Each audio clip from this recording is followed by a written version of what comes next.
বুদ্ধির ঝাঁপি পর্ব 145-এ আপনাকে স্বাগত বন্ধু। এখানে 3টে ঘরে 3টে ছবি আছে এবং একটা ঘর ফাঁকা আছে।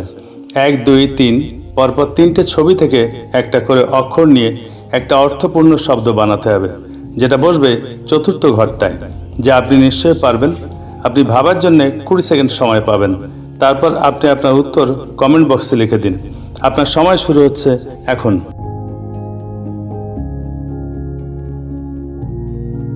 এইরকম আরও ধাঁধা পেতে আমার ফেসবুক পেজটা ফলো দিয়ে রাখুন এবং আইবি ক্রিয়েশনস ইউটিউব চ্যানেলটা সাবস্ক্রাইব করে রাখুন। এই পর্বের সঠিক উত্তর আগামী পর্বে জানিয়ে দেওয়া হবে। সময় শেষ। পর্ব 144-এর উত্তর হতে পারে সারস, বাতাস, বারতা বা নরক। পরবর্তী ধাঁধার আসর বুদ্ধির ঝাঁপিতে আপনার সঙ্গে আবার দেখা হবে। ধন্যবাদ।